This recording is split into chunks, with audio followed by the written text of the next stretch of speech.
Hoy o estos días Vox celebra un año en esta institución y por ser la primera vez que también tenemos la oportunidad de dirigirnos a ustedes, me gustaría en primer lugar demostrarles y hablarles y referirme a ese compromiso que tiene la formación política de la que provenimos con los artículos 7 y 28 de la Constitución, donde se consagra la fundamental labor de los sindicatos en la representación y de defensa de los intereses económicos y sociales de los trabajadores, donde se consagra el derecho fundamental a sindicarse libremente y ese contenido esencial del sindicalismo.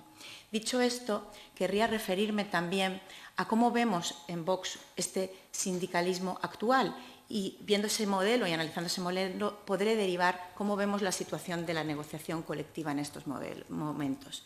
Ese modelo sindical que está actualmente en vigor creemos que es un modelo sindical trasnochado, propio del siglo XVIII, XIX, donde había una lucha de clases entre trabajadores y empresarios que actualmente debemos entender superada. Actualmente los problemas de los trabajadores y también de los empresarios, que no olvidemos que en Canarias son pymes y micropymes. Antes le he escuchado a ustedes hablando de esa capacidad de los empresarios, serán unos cuantos, pero la realidad es que en Canarias esos empresarios pequeños les cuesta también llegar a fin de mes y son también y acusan también esa pobreza generalizada de nuestra sociedad. Con lo cual creemos que los problemas no son los mismos, pero son similares.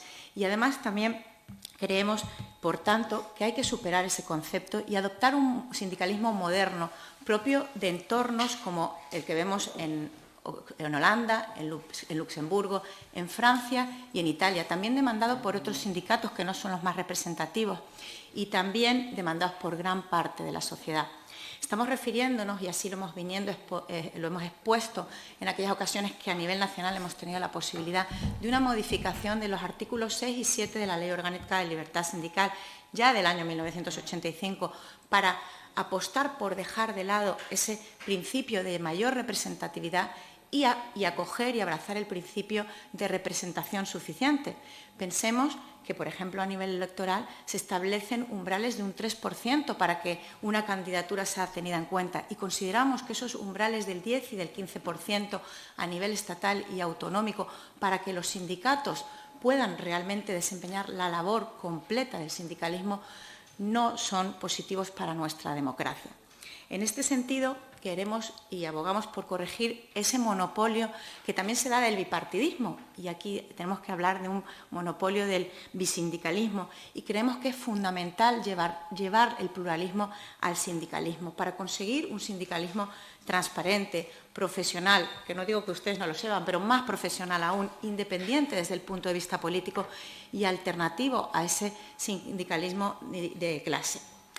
Dicho esto, he de decir que no consideramos que sea una opción descabellada. La propia exposición de motivos de esa Ley Orgánica de Libertad Sindical dice que el artículo 14, que habla de la igualdad ante la ley, y el artículo 28 de este derecho fundamental del sindicalismo, deben estar por encima del principio de la mayor representatividad, y a ello nos acogemos.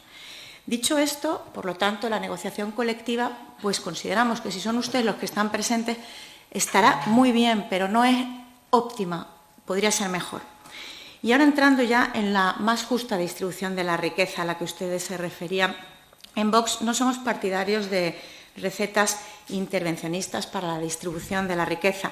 La riqueza se logra, y sí voy a hablar, mejorando la productividad y también mejorando esos ratios de absentismo, invirtiendo, como dicen ustedes, en seguridad y salud laboral.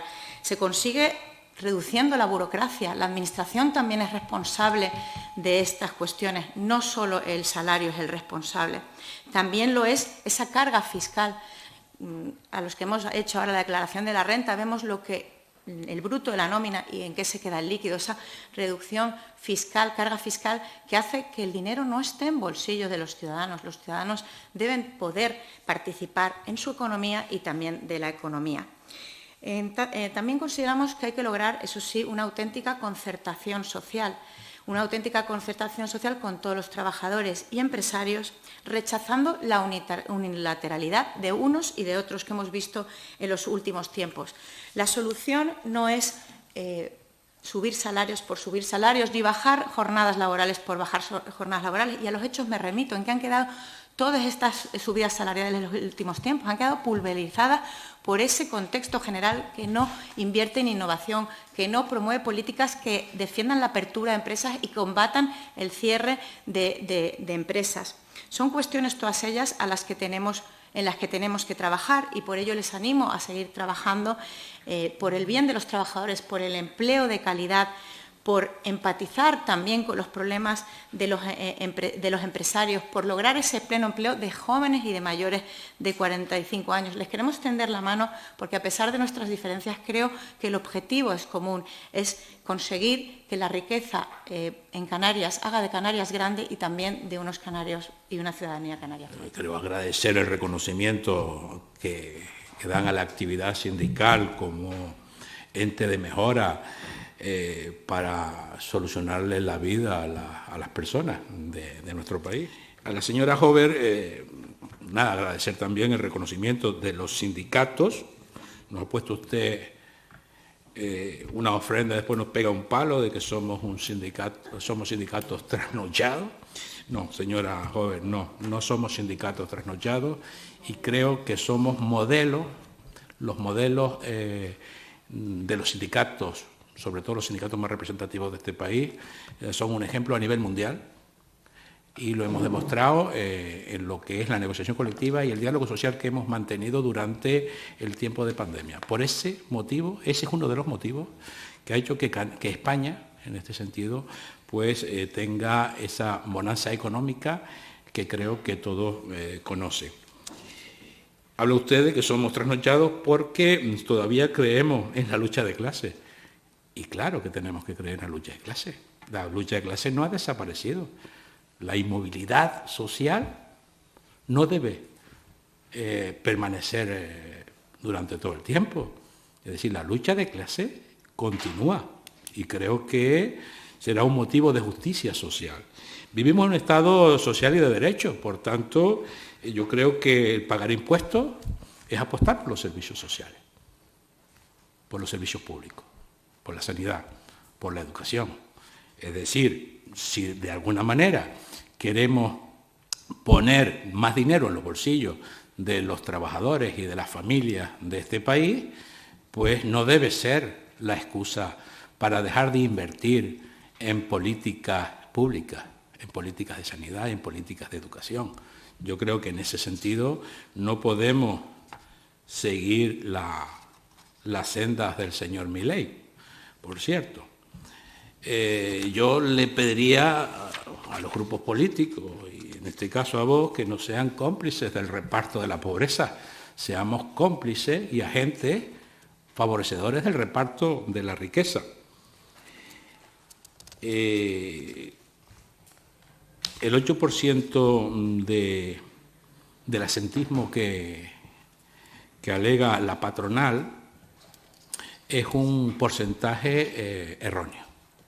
La patronal pone dentro del cajón del absentismo los derechos de los trabajadores y trabajadoras. Si se contabiliza bien los problemas, el asentismo, ese supuesto asentismo por cuestiones de bajas médicas, es decir, de enfermedades, por contingencias comunes, por ejemplo, vemos que está en torno al 6%. Por tanto, el asentismo en Canarias, el asentismo en su esencia, no llega al 2%. Eso es una cosa que las patronales no van a reconocer nunca. ¿Por qué? Porque están metiendo en el cajón del famoso asentismo hasta los derechos que tenemos para poder velar a un familiar muerto o por matrimonio. Es decir, eso no lo podemos permitir desde los sindicatos más representativos de este país. La compañera diputada de Vox, a la señora, gracias. Me quedo con la primera parte, también como navarro. Yo estoy aquí porque a mí me han votado. O sea, nosotros estamos aquí porque a nosotros en los centros de trabajo nos votan. Nuestro crecimiento en los centros de trabajo, más del 50% es personas jóvenes. Pues quizás, yo tengo 36 años, quizás a lo mejor pues no seamos tan anticuados y seamos más modernos que otra cosa. Por otra parte, Quedándome con la primera parte, le mandaré ese trozo de intervención a mis compañeros en provincia donde ustedes gobiernan, en comunidad autónoma donde ustedes gobiernan, que, bueno, pues le han quitado los derechos sindicales, con lo cual le han quitado derechos a la clase obrera.